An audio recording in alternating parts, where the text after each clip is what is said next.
Hay un territorio dentro de ti que quizá nunca hayas explorado conscientemente, un espacio silencioso, pero no vacío. En él residen decisiones que crees haber tomado libremente, pero que, de hecho, se escribieron mucho antes de que comprendieras lo que significaba elegir. Bruce Lipton nos recuerda que aproximadamente el 95% de las decisiones cotidianas no provienen de nuestra fuerza de voluntad consciente, sino de un sistema oculto, el subconsciente. Es el subconsciente el que desencadena gestos, reacciones y respuestas automáticas, como si existiera un guión invisible, aprendido en la infancia que sigue vigente hoy en día. Y este guión, por inmutable que parezca, no es un decreto definitivo. Las creencias que recibimos en los primeros años de vida no son simples pensamientos vagos, son información viva, capaz de activar o silenciar genes y moldear nuestra biología. Esto es lo que revela la epigenética. No son solo los genes los que deciden quiénes somos o cómo viviremos, sino el entorno, y ese entorno incluye lo que pensamos y sentimos repetidamente. Si te enseñaron a creer que el dinero es difícil de conseguir,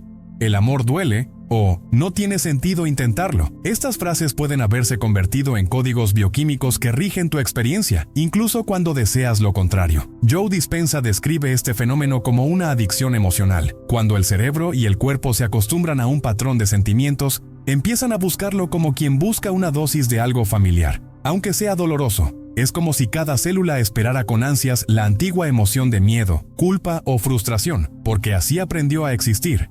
Y así la realidad circundante se ajusta para que la misma historia se repita día tras día. Considera la metáfora. Vives dentro de un software invisible, escrito incluso antes de que aprendieras a escribir. Este código está compuesto de recuerdos, interpretaciones y conclusiones que la mente de tu hijo extrajo sobre la vida al observar a las personas que te rodean. Quizás nunca te has preguntado si todavía te sirve. Y es precisamente por eso que, a veces, sientes que, por mucho que lo intentes, algo invisible te frena. La verdadera libertad no consiste en correr más rápido, trabajar más horas, ni intentar controlar cada detalle del mañana. La verdadera libertad surge cuando puedes acceder al programa que funciona tras bambalinas y cambiar la lógica que te mantiene vivo. No se trata de destruir quién eras, sino de redefinirte. Se trata de abrir los cajones de tu mente y elegir, con presencia, qué permanece y qué ya no necesita habitar tu cuerpo y tu historia. Y al escuchar estas palabras, quizás ya sientas una llamada interior, la llamada a dejar de luchar contra la vida y empezar a hablar con ella, a comprender que tu subconsciente no es un enemigo, sino un guardián de códigos que puedes reescribir.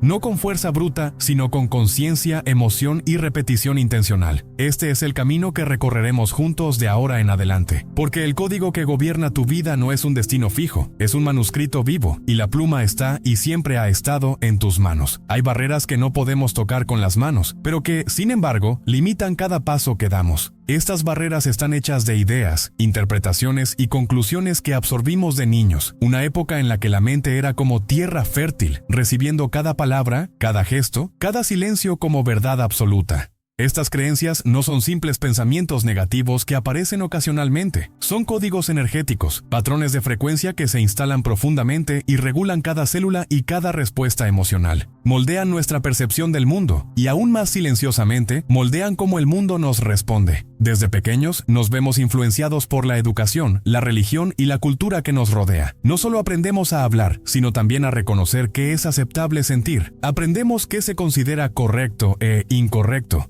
¿Qué significa tener valor? ¿Qué es posible y qué es demasiado difícil de soñar? Y rara vez nos damos cuenta de que estas ideas no nacieron en nosotros, sino que fueron heredadas. Es como llevar una prenda cosida por otras manos y creer que siempre fue nuestra. El impacto de esto es sutil pero profundo. Crecemos creyendo que ciertas puertas no son para nosotros, que ciertas experiencias pertenecen solo a otros. Sin darnos cuenta, empezamos a vivir un guión que no escribimos. Y cuanto más lo repetimos, más natural, inevitable e indiscutible nos parece. Es como una melodía que, tras sonar tantas veces, ya no la percibimos, pero que sigue guiando nuestros pasos al mismo ritmo. Hay señales que revelan cuándo vivimos el guión de la otra persona, relaciones que siempre terminan igual, oportunidades que se nos acercan y se nos escapan, sueños que parecen mantenerse a una distancia prudencial, tan cerca que podemos verlos, pero nunca lo suficiente como para tocarlos. O quizás una sensación persistente de que, por mucho que suceda algo nuevo, la vida vuelve al mismo punto de partida.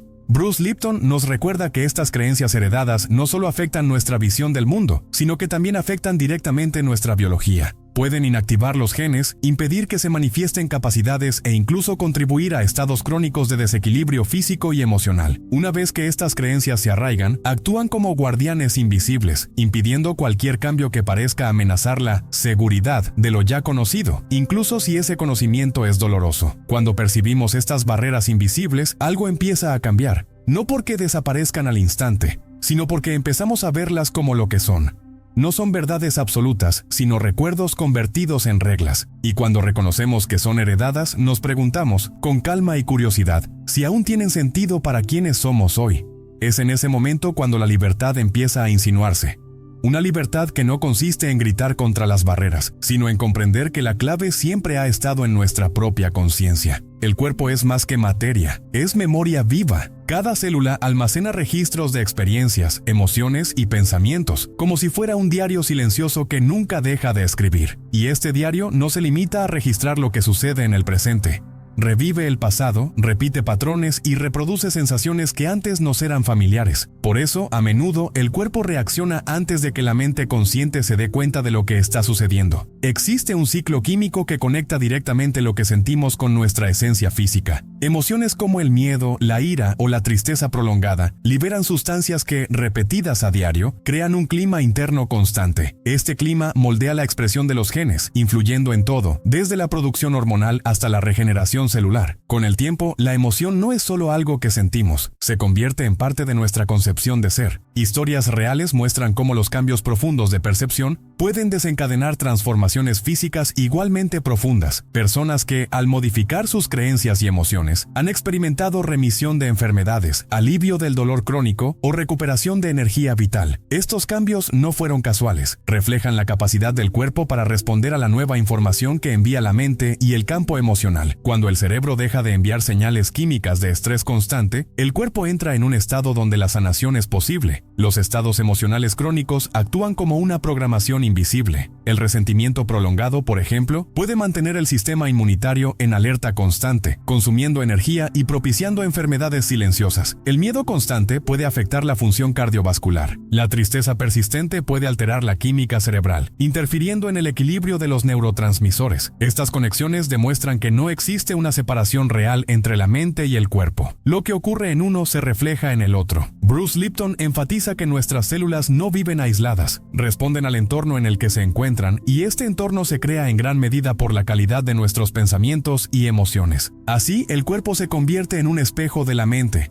reflejando fielmente lo que cultivamos en nuestro mundo interior. Cuando percibimos este reflejo, no es para culparnos, sino para comprender que el cuerpo no nos sabotea, simplemente nos muestra con precisión lo que sucede en nuestra conciencia. Y es en este reconocimiento que se abre el camino para transformar, desde adentro hacia afuera, no solo nuestra forma de vivir, sino también nuestra forma de existir. Existe la creencia generalizada de que repetir frases optimistas basta para transformar la vida. Sin embargo, la realidad interna no cambia solo con palabras. Cuando lo que pensamos no concuerda con lo que sentimos, el cuerpo percibe esta incongruencia y la energía emitida permanece inalterada. Es como intentar cambiar el curso de un río simplemente pintando nuevas orillas, sin tocar la corriente que lo mueve. El pensamiento positivo por sí solo puede incluso generar momentos de alivio, pero rara vez genera un cambio duradero. Esto se debe a que, para que se produzca la transformación, es necesaria la coherencia entre lo que pensamos, sentimos y hacemos. La mente puede imaginar un futuro de abundancia, pero si el cuerpo permanece adicto a sentimientos de escasez y miedo, el mensaje que envía al entorno es contradictorio. Es esta contradicción la que mantiene la realidad igual, por mucho que deseemos lo contrario. Joe Dispenza explica que cuando el pensamiento y la emoción están en sintonía, se crea un campo magnético que empieza a atraer experiencias compatibles con esta nueva frecuencia. Pero cuando se fuerza un optimismo que no se siente, el resultado es solo un reforzamiento del vacío, porque el cuerpo sigue emitiendo viejas señales, incluso ante nuevas palabras. Forzar el optimismo es como usar una máscara para convencer a los demás y a uno mismo, mientras que nada cambia por dentro. Crear un campo energético congruente es un proceso más profundo.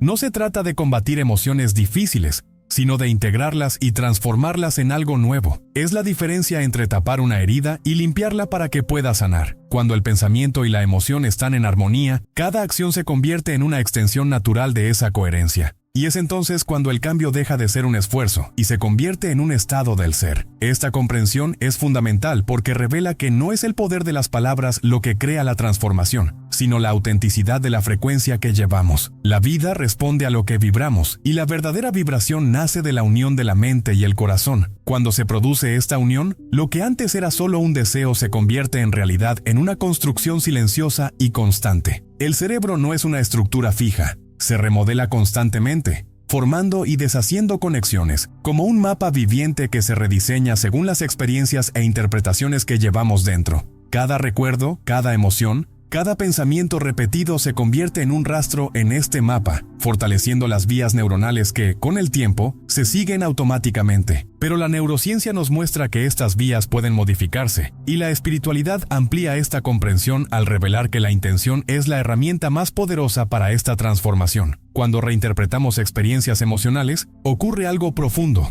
Las redes neuronales asociadas con ese recuerdo comienzan a debilitarse, mientras se forman nuevas conexiones, cargadas con una percepción diferente. Es como si la historia siguiera existiendo, pero con un tono, una luz y un significado diferentes. El cerebro registra esta nueva versión y, con la repetición consciente, se convierte en la ruta preferida, reemplazando el antiguo patrón. Joe Dispenza enfatiza que unir la imaginación mental y la sensación física es esencial para crear nuevas realidades internas. No basta con imaginar un escenario diferente, es necesario sentir la emoción de experimentarlo en el cuerpo. Cuando esto sucede, el cerebro ya no distingue entre lo imaginado y lo real. Empieza a emitir señales químicas compatibles con esta nueva experiencia, entrenando al cuerpo a vivir un futuro incluso antes de que suceda. Esta práctica no es una fantasía, sino un entrenamiento en coherencia. Cuando la intención es clara y el sentimiento es genuino, la información que se envía al cuerpo se vuelve consistente. Las células reciben nuevas señales. La bioquímica se ajusta y el campo energético comienza a reflejar este cambio. Es como plantar una semilla en tierra fértil y regarla a diario con la emoción adecuada, permitiendo que crezca de forma natural. La neuroplasticidad espiritual une ciencia y alma. Nos recuerda que somos escultores de nuestro propio cerebro y, en consecuencia, de nuestra propia vida. Cada nueva intención, al nutrirse de la emoción correspondiente, reconfigura no solo lo que pensamos, sino también quiénes somos. Y poco a poco, el mapa interno deja de ser un reflejo del pasado y se convierte en una invitación constante al futuro que elegimos vivir. Dentro de nosotros reside un laboratorio viviente que reacciona a cada pensamiento y emoción. Cada vez que sentimos algo, el cuerpo libera sustancias químicas que no solo afectan nuestro estado de ánimo, sino que también influyen directamente en nuestra capacidad de crear la realidad que experimentamos. La manifestación no es un evento místico desconectado del cuerpo físico, es profundamente biológico. Comprender esta química es comprender por qué algunos estados internos acercan nuestros deseos y otros parecen mantenerlos siempre alejados. La dopamina, por ejemplo, es el neurotransmisor vinculado a la motivación y la sensación de recompensa. Cuando visualizamos un futuro deseado y sentimos un entusiasmo genuino, la dopamina actúa como una señal de que vale la pena seguir adelante. Impulsa la persistencia y allana el camino para nuevos comportamientos. La oxitocina, conocida como la hormona del vínculo, despierta sentimientos de confianza y conexión. Este estado emocional expande nuestra frecuencia, permitiéndonos abrirnos a recibir y crear en colaboración con la vida. El corazón, a menudo considerado solo como un órgano físico, es también un poderoso centro electromagnético. Emite un campo que se extiende más allá del cuerpo e interactúa con el entorno. Cuando el pensamiento y la emoción están en armonía, el corazón genera un patrón de coherencia que se refleja en todo el organismo. Este estado no solo fortalece el sistema inmunitario y equilibra las hormonas, sino que también envía una señal clara al campo cuántico, como si dijera: estoy listo para sostener esta nueva realidad. La respiración consciente y la gratitud genuina son clave para alcanzar este estado. Al respirar rítmica e intencionalmente, calmamos el cuerpo, regulamos el sistema nervioso y facilitamos la alineación entre la mente y el corazón. Y cuando la gratitud es genuina, el cuerpo libera una combinación de dopamina y oxitocina, creando un ambiente interno de apertura, receptividad y expansión. Es en este estado que la manifestación deja de ser una meta lejana y comienza a convertirse en un reflejo natural de lo que ya vibramos. La química de la manifestación nos muestra que crear no se trata solo de visualizar, sino también de cultivar en nuestro cuerpo la química compatible con lo que deseamos experimentar. Se trata de alinear la intención, la emoción y la fisiología para que todo nuestro ser hable el mismo idioma. Cuando esto sucede, la vida responde no como algo externo, sino como un fiel reflejo de lo que ya existe en nuestro interior. La realidad que vemos y tocamos no es tan sólida como parece. Detrás de cada objeto, cada situación y cada encuentro, se esconde un campo invisible de posibilidades, un espacio cuántico donde todo está en movimiento, y donde lo que llamamos realidad es solo una de las infinitas versiones posibles. La física moderna, en especial los estudios del efecto del observador, nos muestra que la mera presencia de la conciencia puede alterar el resultado de un experimento. Esto significa que la realidad no está lista antes de que la observemos. Se organiza en respuesta a nuestra atención. Si pensamos en la vida como una película, el campo cuántico sería el rollo de imágenes sin revelar, esperando a que la cámara de la conciencia elija qué parte proyectar. En este sentido, el futuro no es un lugar fijo, sino un conjunto de caminos que pueden hacerse realidad a partir de las decisiones internas que tomamos ahora. Estas decisiones no se limitan a acciones externas, comienzan en las frecuencias emocionales y mentales que mantenemos. Cuando vibramos en patrones repetitivos, ya sean de miedo, confianza, escasez o abundancia, enviamos una señal consistente al campo. Esta señal actúa como una plantilla, organizando las circunstancias para que se alineen con lo que transmitimos. No se trata de atraer algo distante, sino de resonar con lo que ya existe como posibilidad y permitir que se manifieste en nuestra experiencia física. La metáfora de la arcilla viva ilustra esta idea con claridad. El mundo no es un cuadro colgado en la pared, inmutable y definitivo. Es como la arcilla que reacciona a nuestras manos, tomando forma a medida que la moldeamos. La conciencia es a la vez el escultor y el material. Cuando comprendemos esto, nos damos cuenta de que cada pensamiento y cada emoción son gestos sobre esta arcilla, que definen sus curvas, texturas y contornos. La realidad maleable nos invita a dejar de ser espectadores y reconocer nuestro rol activo en la creación de lo que experimentamos. No se trata de controlar cada detalle, sino de alinear nuestra energía con lo que deseamos experimentar, permitiendo que el campo haga su parte. Así, lo que parecía distante comienza a tomar forma, y lo que antes era invisible comienza a revelarse ante nosotros, como si siempre hubiera estado ahí, esperando el momento oportuno para ser visto. A veces, lo que más deseamos es precisamente lo que más tememos. Puede parecer contradictorio, pero subconscientemente existen recuerdos y asociaciones que vinculan el éxito, el amor o la prosperidad con experiencias dolorosas. Quizás un momento de logro fue seguido por una gran pérdida. Quizás una relación profunda terminó de forma traumática. O quizás hemos aprendido, observando a los demás, que tener algo especial puede provocar envidia, rechazo o abandono. Estas cicatrices emocionales se imprimen en el cuerpo y la mente, creando un sistema de protección interno que, paradójicamente, nos aleja de lo que más deseamos. El autosabotaje rara vez se presenta de forma obvia. Se manifiesta en pequeñas decisiones pospuestas, en justificaciones constantes y en distracciones que nos desvían del buen camino. Es como un piloto automático programado para evitar cualquier situación que el subconsciente interprete como una amenaza potencial, incluso si, para la mente consciente, representa un sueño. Por lo tanto, mantenemos la distancia no porque no sepamos lo que queremos, sino porque, en cierto sentido, creemos no estar seguros de conseguirlo. Estos patrones se alimentan de recuerdos que no solo transmiten imágenes, sino también sensaciones físicas. El cuerpo recuerda la opresión en el pecho, la tensión muscular, el corazón acelerado. Ante un escenario que se asemeja, aunque sea levemente, a una experiencia dolorosa del pasado, el sistema nervioso activa señales de alerta que nos indican que debemos retirarnos. El problema es que, en este proceso, también nos alejamos de verdaderas oportunidades de transformación. Replantear estos recuerdos es clave para disipar los miedos ocultos. Cuando repasamos estas experiencias con una nueva perspectiva, y sobre todo con nuevas emociones, el cerebro crea nuevas conexiones. Es como si estuviéramos reescribiendo la historia, no borrando lo sucedido,